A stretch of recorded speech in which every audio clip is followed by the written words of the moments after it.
Canada ਵਿੱਚ ਦਾਖਲ ਹੋਣ ਸਮੇਂ ਯਾਤਰੀਆਂ ਨੂੰ ਆਉਂਦੀ ਕਿਹੜੀ ਦਿੱਕਤ ਦੇ ਬਾਰੇ ਉਹਨਾਂ ਨੇ ਵੱਡੀ ਗਿਣਤੀ ਵਿੱਚ ਕੀਤੀਆਂ ਸ਼ਿਕਾਇਤਾਂ ਤੇ ਕੈਨੇਡਾ ਬਾਰਡਰ ਅਧਿਕਾਰੀਆਂ ਨੂੰ ਕੀ ਮਿਲੇ ਨੇ ਨਵੇਂ ਨਿਰਦੇਸ਼, ਇਸ ਦੇ ਬਾਰੇ ਖਬਰਾਂ ਵਿੱਚ ਦੱਸਾਂਗੇ। ਵੈਨਕੂਵਰ ਪੁਲਿਸ ਦੇ ਵੱਲੋਂ ਇੱਕ ਗਿਰੋਹ ਦਾ ਪਰਦਾਫਾਸ਼ ਕੀਤਾ ਗਿਆ। ਚੋਰੀ ਕੀਤਾ ਹੋਇਆ ਸਮਾਨ ਸੋਸ਼ਲ ਮੀਡੀਆ ਦੇ ਉੱਤੇ ਸਾਈਟਸ ਦੇ ਉੱਤੇ ਵੇਚਦੇ ਸਨ। ਬ੍ਰਿਟਿਸ਼ ਕੋਲੰਬੀਆ ਦੇ ਸਿਹਤ ਮੰਤਰੀ ਦਾ ਬਿਆਨ, ਓਮਿਕਰੋਨ ਦੇ ਨਾਲੋਂ ਬ੍ਰਿਟਿਸ਼ ਕੋਲੰਬੀਆ ਵਾਸੀਆਂ ਦੇ ਲਈ ਕੋਵਿਡ-19 ਦਾ ਡੈਲਟਾ ਵੇਰੀਐਂਟ ਹਜੇ ਵੀ ਜ਼ਿਆਦਾ ਚਿੰਤਾ ਦਾ ਵਿਸ਼ਾ। ਪਾਣੀ ਸੰਬੰਧੀ ਬ੍ਰਿਟਿਸ਼ ਕੋਲੰਬੀਆ ਸਰਕਾਰ ਨੇ ਲੋਕਾਂ ਦੇ ਲਈ ਕੀ ਚੇਤਾਵਨੀ ਜਾਰੀ ਕੀਤੀ ਹੈ, ਇਸ ਦੇ ਬਾਰੇ ਖਬਰਾਂ ਵਿੱਚ ਦਵਾਂਗੇ ਜਾਣਕਾਰੀ।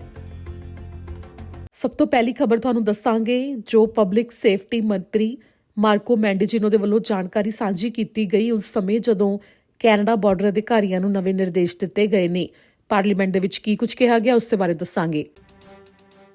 ਕੈਨੇਡਾ ਵਿੱਚ ਦਾਖਲ ਹੋਣ ਦੇ ਵਾਸਤੇ ਕੋਵਿਡ-19 ਦੌਰਾਨ ਅਰਾਈਵ ਕੈਨ ਐਪਲੀਕੇਸ਼ਨ ਲਿਆਂਦੀ ਗਈ, ਜਿਸ ਦੇ ਵਿੱਚ ਜਾਣਕਾਰੀ ਭਰਨੀ ਲਾਜ਼ਮੀ ਦੱਸੀ ਗਈ ਯਾਤਰੀਆਂ ਦੇ ਵਾਸਤੇ। ਪਰ ਇਸ ਸਮੇਂ ਅਰਾਈਵ ਕੈਨ ਐਪਲੀਕੇਸ਼ਨ ਉਹਨਾਂ ਦੇ ਵਾਸਤੇ ਵੀ ਲਾਜ਼ਮੀ ਦੱਸੀ ਗਈ ਅਧਿਕਾਰੀਆਂ ਦੇ ਵੱਲੋਂ ਜਿਹੜੇ ਕਿ ਕੁਝ ਸਮੇਂ ਦੇ ਵਾਸਤੇ ਹੀ ਅਮਰੀਕਾ ਦੇ ਵਿੱਚ ਜਾ ਕੇ ਵਾਪਸ ਕੈਨੇਡਾ ਆਉਂਦੇ ਨੇ ਤੇ ਜਿਨ੍ਹਾਂ ਨੇ ਅਰਾਈਵ ਕੈਨ ਐਪਲੀਕੇਸ਼ਨ ਦੇ ਵਿੱਚ ਜਾਣਕਾਰੀ ਨਹੀਂ ਸੀ ਭਰੀ ਹੋਈ ਉਹਨਾਂ ਨੂੰ ਕੁਆਰੰਟਾਈਨ ਦੇ ਵਾਸਤੇ ਵੀ ਕਹਿ ਦਿੱਤਾ ਗਿਆ। ਤੇ ਇਸੇ ਨੂੰ ਲੈ ਕੇ ਕੈਨੇਡਾ ਸਰਕਾਰ ਨੇ ਅੱਜ ਤਾਜ਼ਾ ਐਲਾਨ ਕੀਤਾ ਹੈ, ਜਿਸ ਦੇ ਵਿੱਚ ਪਬਲਿਕ ਸੇਫਟੀ ਮੰਤਰੀ ਮਾਰਕੋ ਮੈਂਡੀਚਿਨੋ ਦੇ ਵੱਲੋਂ ਜਾਣਕਾਰੀ ਦਿੱਤੀ ਗਈ ਹੈ ਕਿ ਕੈਨੇਡਾ ਬਾਰਡਰਸ ਦੇ ਉੱਤੇ ਅਧਿਕਾਰੀਆਂ ਨੂੰ ਇਸ ਦੇ ਬਾਰੇ ਦੱਸ ਦਿੱਤਾ ਗਿਆ ਹੈ ਕਿ ਜੇਕਰ ਕੋਈ ਯਾਤਰੀ ਅਰਾਈਵ ਕੈਨ ਐਪਲੀਕੇਸ਼ਨ ਭਰ ਨਹੀਂ ਸਕਦਾ ਜਾਂ ਫਿਰ ਉਹ ਭਰਨੀ ਭੁੱਲ ਜਾਂਦਾ ਹੈ ਤਾਂ ਬਾਰਡਰ ਦੇ ਉੱਤੇ ਆ ਕੇ ਵੀ ਉਹ ਜਾਣਕਾਰੀ ਦੇ ਸਕਦਾ ਹੈ। ਕੈਨੇਡਾ ਦੇ ਪਬਲਿਕ ਸੇਫਟੀ ਮੰਤਰੀ ਨੇ ਇਸ ਦੇ ਬਾਰੇ ਸੋਮਵਾਰ ਨੂੰ ਜਾਣਕਾਰੀ ਦਿੱਤੀ ਤੇ ਨਾਲ ਹੀ ਨਵੇਂ ਨਿਰਦੇਸ਼ ਬਾਰਡਰ ਅਧਿਕਾਰੀਆਂ ਨੂੰ ਦਿੱਤੇ ਗਏ ਨੇ,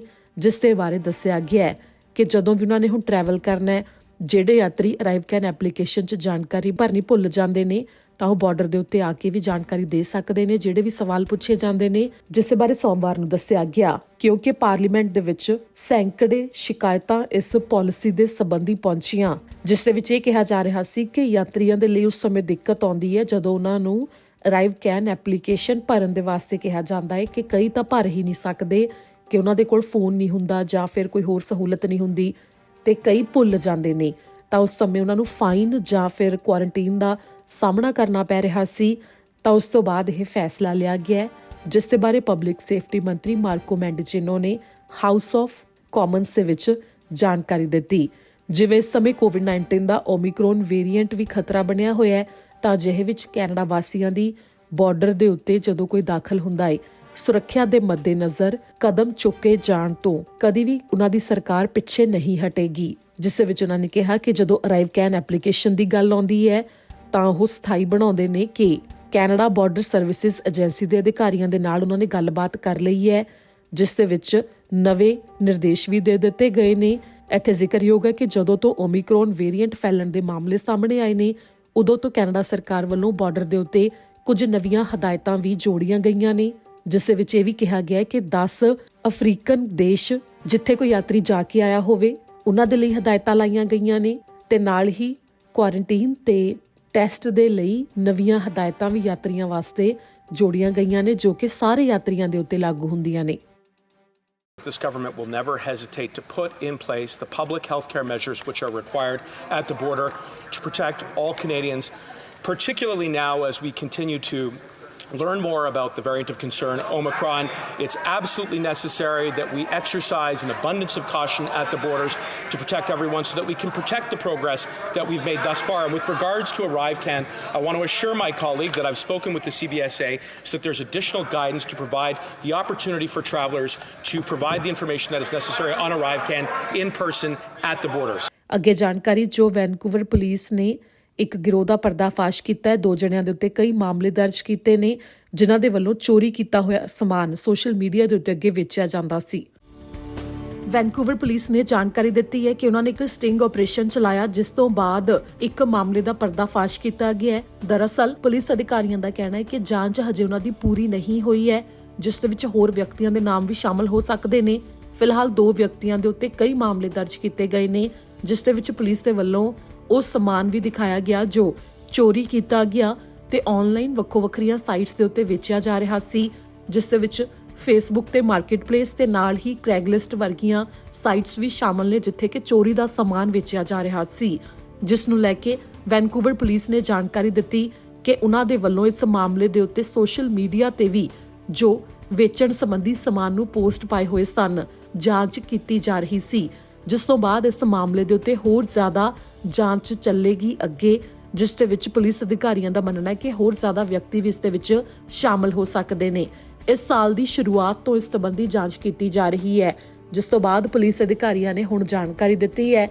ਤੇ ਉਹ ਜੋ ਸਮਾਨ ਬਰਾਮਦ ਕੀਤਾ ਗਿਆ, ਚੋਰੀ ਕੀਤਾ ਹੋਇਆ ਅੱਗੇ ਵੇਚਿਆ ਜਾ ਰਿਹਾ ਸੀ, ਉਸ ਸਮਾਨ ਨੂੰ ਵੀ ਬਰਾਮਦ ਕਰਕੇ ਪੁਲਿਸ ਅਧਿਕਾਰੀਆਂ ਦੇ ਵੱਲੋਂ ਦਿਖਾਇਆ ਗਿਆ, ਜੋ ਕਿ ਤੁਸੀਂ ਤਸਵੀਰਾਂ ਦੇ ਵਿੱਚ ਦੇਖ ਸਕਦੇ ਹੋ। ਅਧਿਕਾਰੀਆਂ ਨੇ ਜਾਣਕਾਰੀ ਦਿੱਤੀ ਕਿ ਸਰੀ ਦਾ ਰਹਿਣ ਵਾਲਾ 60 ਸਾਲਾ ਨਿਜ਼ਾਮੁਦੀਨ ਜਲਾਲੀ, ਜਿਸ ਦੇ ਉੱਤੇ ਮਾਮਲੇ ਦਰਜ ਹੋਏ ਨੇ, ਤੇ ਦੂਜਾ ਵਿਅਕਤੀ ਵੈਨਕੂਵਰ ਦਾ ਰਹਿਣ ਵਾਲਾ ਹੈ, ਜਿਸ ਦਾ ਨਾਮ ਐਰਨ ਕੈਸਟੇਲੋ ਐਂਗੋਐਨੋ ਦੱਸਿਆ ਗਿਆ ਹੈ, ਜਿਸ ਦੀ ਉਮਰ 43 ਸਾਲ ਹੈ। ਦੋਵਾਂ ਦੇ ਉੱਤੇ ਕਈ ਮਾਮਲੇ ਦਰਜ ਹੋਏ ਨੇ। ਪੁਲਿਸ ਦਾ ਕਹਿਣਾ ਹੈ ਕਿ 25 ਹੋਰ ਜਣਿਆਂ ਦੇ ਉੱਤੇ ਉਹ ਨਜ਼ਰ ਰੱਖ ਰਹੇ ਨੇ, ਜਿਨ੍ਹਾਂ ਦੇ ਵਿੱਚੋਂ 19 ਜਣੇ ਅਜਿਹੇ ਨੇ ਜਿਹੜੇ ਕਿ ਵੈਨਕੂਵਰ ਦੇ ਡਾਊਨਟਾਊਨ ਈਸਟ ਸਾਈਡ ਖੇਤਰ ਦੇ ਵਿੱਚੋਂ ਨਹੀਂ ਨੇ, ਉਹ ਬਾਹਰਲੇ ਖੇਤਰਾਂ ਵਿੱਚੋਂ ਨੇ।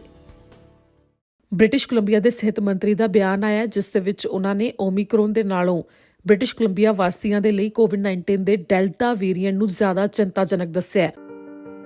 ਬ੍ਰਿਟਿਸ਼ ਕੋਲੰਬੀਆ ਦੇ ਸਿਹਤ ਮੰਤਰੀ ਏਡਰੀਅਨ ਡਿਕਸ ਦੇ ਵੱਲੋਂ ਬਿਆਨ ਜਾਰੀ ਕੀਤਾ ਗਿਆ, ਜਿਸ ਦੇ ਵਿੱਚ ਉਹਨਾਂ ਨੇ ਕਿਹਾ ਹੈ ਕਿ ਕੋਵਿਡ-19 ਦੇ ਡੈਲਟਾ ਵੇਰੀਐਂਟ ਨੂੰ ਲੈ ਕੇ ਹਜੇ ਵੀ ਉਹਨਾਂ ਨੂੰ ਜ਼ਿਆਦਾ ਚਿੰਤਾ ਹੈ, ਪਰ ਜੋ ਨਵਾਂ ਵੇਰੀਐਂਟ ਓਮਿਕਰੋਨ ਆਇਆ ਉਸ ਦੇ ਬਾਰੇ ਜ਼ਿਕਰ ਕੀਤਾ ਗਿਆ ਤਾਂ ਸਿਹਤ ਮੰਤਰੀ ਨੇ ਕਿਹਾ ਕਿ ਓਮਿਕਰੋਨ ਦੇ ਨਾਲੋਂ ਜ਼ਿਆਦਾ ਡੈਲਟਾ ਵੇਰੀਐਂਟ ਦਾ ਪ੍ਰਭਾਵ ਬ੍ਰਿਟਿਸ਼ ਕੋਲੰਬੀਆ ਸੂਬੇ ਦੇ ਉੱਤੇ ਪੈ ਰਿਹਾ ਹੈ। ਬ੍ਰਿਟਿਸ਼ ਕੋਲੰਬੀਆ ਦੇ ਵਿੱਚੋਂ ਡੈਲਟਾ ਵੇਰੀਐਂਟ ਦੇ ਜ਼ਿਆਦਾਤਰ ਮਾਮਲੇ ਸਾਹਮਣੇ ਆ ਰਹੇ ਨੇ, ਜਿਸ ਦੇ ਬਾਰੇ ਜ਼ਿਕਰ ਕਰਦੇ ਹੋਏ ਉਹਨਾਂ ਨੇ ਕਿਹਾ ਕਿ 150 ਤੋਂ ਵੱਧ ਵਿਅਕਤੀ ਜਿਨ੍ਹਾਂ ਨੇ ਕੋਵਿਡ-19 ਦੇ ਟੀਕੇ ਨਹੀਂ ਲਗਵਾਏ ਹੋਏ, ਉਹਨਾਂ ਦੇ ਉੱਤੇ ਕੋਵਿਡ-19 ਦੇ ਡੈਲਟਾ ਵੇਰੀਐਂਟ ਦਾ ਪ੍ਰਭਾਵ ਦਿਖਾਈ ਦੇ ਰਿਹਾ ਹੈ, ਜਿਸ ਤੋਂ ਬਾਅਦ ਜਦੋਂ ਉਹਨਾਂ ਨੂੰ ਹਸਪਤਾਲ ਦੇ ਵਿੱਚ ਵੀ ਭਰਤੀ ਕਰਵਾਇਆ ਗਿਆ ਤਾਂ ਕੁਝ ਅਜਿਹੀਆਂ ਥਾਵਾਂ ਜਿੱਥੇ ਕਿ ਉਹਨਾਂ ਦਾ ਇਲਾਜ ਬਿਹਤਰ ਨਹੀਂ ਸੀ ਹੋ ਸਕਦਾ, ਸਹੂਲਤਾਂ ਦੀ ਕਮੀ ਦੇ ਕਰਕੇ ਉਹਨਾਂ ਨੂੰ ਇੱਕ ਥਾਂ ਤੋਂ ਦੂਜੀ ਥਾਂ ਲਿਜਾਣਾ ਪੈਂਦਾ ਹੈ, ਜਿਸ ਦੌਰਾਨ ਹਰ ਸਮੇਂ ਉਹਨਾਂ ਦੇ ਨਾਲ ਸਿਹਤ ਕਾਮਾ ਮੌਜੂਦ ਹੁੰਦਾ ਹੈ, ਜਿਸ ਕਰਕੇ ਸਿਹਤ ਸਿਸਟਮ ਦੇ ਉੱਤੇ ਵੀ ਬੋਝ ਪੈਂਦਾ, ਵਿੱਤੀ ਪੱਧਰ ਦੇ ਉੱਤੇ ਵੀ, ਤੇ ਨਾਲ ਹੀ ਜ਼ਿਆਦਾ ਹੋਰ ਸਿਹਤ ਕਾਮਿਆਂ ਦੀ ਲੋੜ ਪੈਂਦੀ ਹੈ, ਜਿਸ ਨੂੰ ਲੈ ਕੇ ਸਿਹਤ ਮੰਤਰੀ ਏਡਰੀਅਨ ਡਿਕਸ ਦੇ ਵੱਲੋਂ ਦਾਅਵਾ ਕੀਤਾ ਗਿਆ ਕਿ ਜ਼ਿਆਦਾਤਰ ਡੈਲਟਾ ਵੇਰੀਐਂਟ ਉਹਨਾਂ ਦੇ ਵਿੱਚ ਸਾਹਮਣੇ ਆ ਰਿਹਾ ਹੈ ਜਿਨ੍ਹਾਂ ਨੇ ਕੋਵਿਡ-19 ਦੇ ਟੀਕੇ ਨਹੀਂ ਲਗਵਾਏ ਹੋਏ। ਤੇ ਨਾਲ ਹੀ ਅੰਕੜੇ ਸਾਂਝੇ ਕੀਤੇ ਗਏ ਨੇ ਕਿ ਬ੍ਰਿਟਿਸ਼ ਕੋਲੰਬੀਆ ਦੇ ਵਿੱਚ 70 ਸਾਲ ਦੀ ਉਮਰ ਤੋਂ ਵੱਧ ਦੇ ਜਿੰਨੇ ਵੀ ਵਿਅਕਤੀ ਨੇ ਉਹਨਾਂ ਦੇ ਵਿੱਚ 50% ਤੋਂ ਜ਼ਿਆਦਾ ਨੇ ਕੋਵਿਡ-19 ਦਾ ਤੀਜਾ ਟੀਕਾ ਯਾਨੀ ਕਿ ਬੂਸਟਰ ਸ਼ਾਟ ਲਗਵਾ ਲਿਆ ਹੈ, ਜਿਸ ਦੇ ਵਿੱਚ ਦੱਸਿਆ ਗਿਆ ਹੈ ਕਿ ਕਰੀਬ 5 ਲੱਖ ਦੇ ਡੋਜ਼ਿਸ ਲੱਗ ਚੁੱਕੀਆਂ ਨੇ ਬੂਸਟਰ ਸ਼ਾਟ ਦੀਆਂ। ਤੇ ਨਾਲ ਹੀ ਦੱਸਿਆ ਗਿਆ ਹੈ ਕਿ 38% ਤੱਕ 5 ਸਾਲ ਦੀ ਉਮਰ ਤੋਂ ਲੈ ਕੇ 11 ਸਾਲ ਦੀ ਉਮਰ ਤੱਕ ਦੇ ਬੱਚਿਆਂ ਦੇ ਵੱਲੋਂ ਬੱਚਿਆਂ ਦੇ ਟੀਕੇ ਲੱਗਣ ਦੇ ਵਾਸਤੇ ਮਾਪਿਆਂ ਨੇ ਰਜਿਸਟਰ ਵੀ ਕਰ ਦਿੱਤਾ ਹੈ ਤਾਂ ਕਿ ਉਹਨਾਂ ਦੇ ਕੋਵਿਡ-19 ਦੇ ਪਹਿਲਾ ਟੀਕਾ ਲੱਗ ਜਾਵੇ, ਜਿਸ ਦੀ ਕਿ ਜਾਣਕਾਰੀ ਦਿੱਤੀ ਗਈ ਹੈ। ਤੇ ਨਾਲ ਹੀ ਜਦੋਂ ਪੁੱਛਿਆ ਗਿਆ ਕਿ ਕੀ ਕੋਵਿਡ-19 ਦੇ ਟੀਕੇ ਦੀ ਥਾਂ ਦੇ ਉੱਤੇ ਜੋ ਕੋਵਿਡ-19 ਦੀਆਂ ਗੋਲੀਆਂ ਕੈਨੇਡਾ ਦੇ ਵੱਲੋਂ ਲਈਆਂ ਜਾ ਰਹੀਆਂ ਨੇ ਫਾਈਜ਼ਰ ਕੰਪਨੀ ਦੇ ਵੱਲੋਂ, ਉਹ ਅਸਰ ਪਾਉਣਗੀਆਂ, ਤਾਂ ਸਿਹਤ ਮੰਤਰੀ ਦਾ ਕਹਿਣਾ ਹੈ ਕਿ ਉਹ ਟੀਕੇ ਦੀ ਥਾਂ ਦੇ ਉੱਤੇ ਨਹੀਂ ਹੋਣਗੀਆਂ, ਉਹ ਗੋਲੀਆਂ ਸਿਰਫ ਉਹਨਾਂ ਨੂੰ ਦਿੱਤੀਆਂ ਜਾਣਗੀਆਂ ਜਿਨ੍ਹਾਂ ਦੀ ਕੋਵਿਡ-19 ਦੇ ਕਰਕੇ ਹਾਲਤ ਜ਼ਿਆਦਾ ਗੰਭੀਰ ਹੋ ਜਾਂਦੀ ਹੈ। ਅੱਗੇ ਜਾਣਕਾਰੀ ਦੇਵਾਂਗੇ ਕਿ ਬ੍ਰਿਟਿਸ਼ ਕੋਲੰਬੀਆ ਸਰਕਾਰ ਦੇ ਵੱਲੋਂ ਉਹਨਾਂ ਥਾਵਾਂ ਦੇ ਉੱਤੇ ਜਿੱਥੇ ਹੜ੍ਹ ਆਏ ਸਨ ਕਿਹੜੀ ਪਾਣੀ ਸੰਬੰਧੀ ਚੇਤਾਵਨੀ ਦਿੱਤੀ ਗਈ ਹੈ।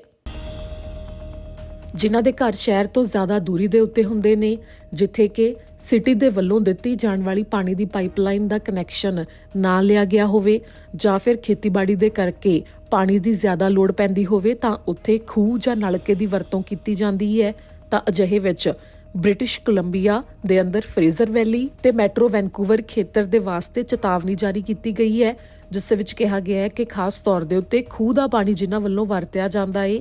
ਉਹ ਜੇਕਰ ਪੀਣ ਵਾਸਤੇ ਵੀ ਉਸਦਾ ਪਾਣੀ ਵਰਤਦੇ ਨੇ ਤਾਂ ਹੋ ਸਕਦਾ ਹੈ ਜੋ ਹੜ੍ਹ ਕਰਕੇ ਹਾਲਾਤ ਬਣੇ ਬ੍ਰਿਟਿਸ਼ ਕੋਲੰਬੀਆ ਦੇ ਵਿੱਚ ਕਿ ਉਹ ਪਾਣੀ ਗੰਦਲਾ ਹੋਇਆ ਹੋਵੇ ਜਾਂ ਫਿਰ ਉਸ ਦੇ ਵਿੱਚ ਕੁਝ ਅਜਿਹੀਆਂ ਚੀਜ਼ਾਂ ਸ਼ਾਮਲ ਹੋ ਗਈਆਂ ਹੋਣ ਕਿ ਦੇਖਣ ਨੂੰ ਤਾਂ ਉਹ ਪਾਣੀ ਸਾਫ਼ ਲੱਗਦਾ ਹੋਵੇ ਪਰ ਉਹ ਸਾਫ਼ ਹੋਵੇ ਨਾ, ਜਿਸ ਕਰਕੇ ਚੇਤਾਵਨੀ ਜਾਰੀ ਕੀਤੀ ਗਈ ਹੈ ਤੇ ਨਾਲ ਹੀ ਸਾਵਧਾਨ ਰਹਿਣ ਦੇ ਵਾਸਤੇ ਕਿਹਾ ਗਿਆ ਹੈ, ਜਿਸ ਦੇ ਵਿੱਚ ਖਾਸ ਤੌਰ ਦੇ ਉੱਤੇ ਇਹ ਕਿਹਾ ਗਿਆ ਹੈ ਕਿ ਜਿਨ੍ਹਾਂ ਦੇ ਵੱਲੋਂ ਨਿੱਜੀ ਖੂਹ ਵਰਤੇ ਜਾਂਦੇ ਨੇ ਪਾਣੀ ਦੇ ਵਾਸਤੇ, ਉਹ ਖਾਸ ਤੌਰ ਦੇ ਉੱਤੇ ਧਿਆਨ ਰੱਖਣ। ਜੇਕਰ ਉਸ ਪਾਣੀ ਨੂੰ ਪੀਣ ਦੇ ਲਈ ਵੀ ਵਰਤਿਆ ਜਾਂਦਾ ਹੈ ਤਾਂ ਹੋ ਸਕਦਾ ਹੈ ਕਿ ਉਹ ਸਰੀਰ ਦੇ ਲਈ ਖਤਰਨਾਕ ਹੋ ਸਕਦਾ ਹੈ, ਜਿਸ ਕਰਕੇ ਇਹ ਚੇਤਾਵਨੀ ਜਾਰੀ ਕੀਤੀ ਗਈ ਹੈ। ਬ੍ਰਿਟਿਸ਼ ਕੋਲੰਬੀਆ ਸਰਕਾਰ ਦੇ ਵੱਲੋਂ ਮਿਨਿਸਟਰੀ ਆਫ ਹੈਲਥ ਨੇ ਇਸ ਦੇ ਬਾਰੇ ਐਤਵਾਰ ਨੂੰ ਜਾਣਕਾਰੀ ਜਾਰੀ ਕੀਤੀ।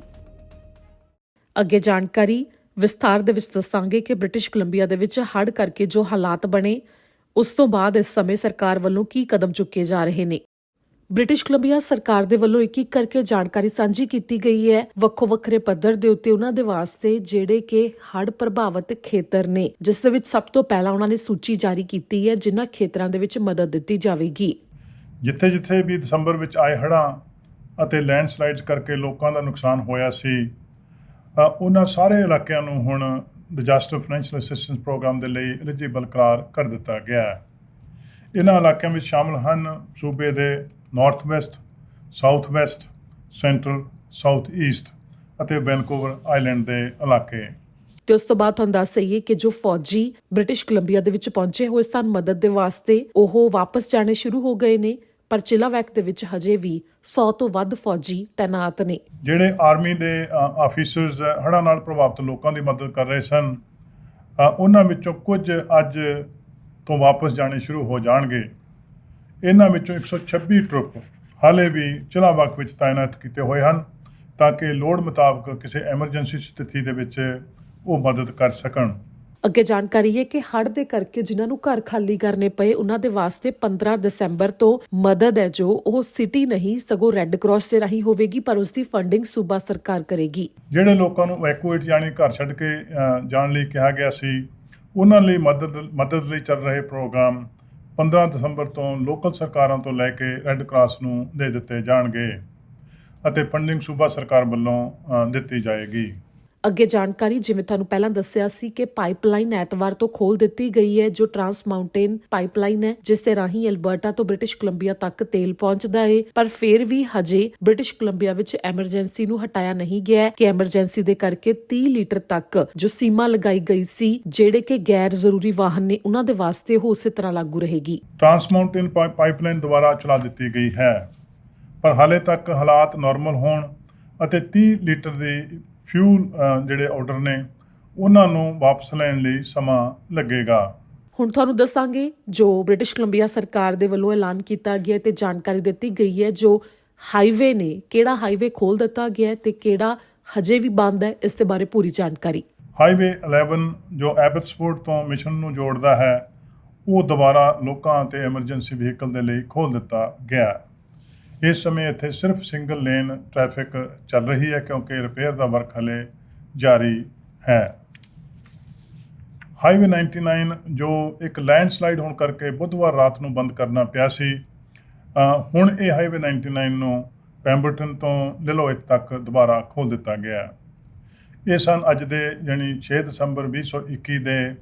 ਅਪਡੇਟਸ ਅਤੇ ਇੱਕ ਵਾਰੀ ਫਿਰ ਅਸੀਂ ਇਸ ਬੁੱਧਵਾਰ ਨੂੰ ਹੜ੍ਹਾਂ ਨਾਲ ਸੰਬੰਧਿਤ ਅਪਡੇਟ ਦੁਬਾਰਾ ਫਿਰ ਲੋਕਾਂ ਸਾਹਮਣੇ ਪੇਸ਼ ਕਰਾਂਗੇ।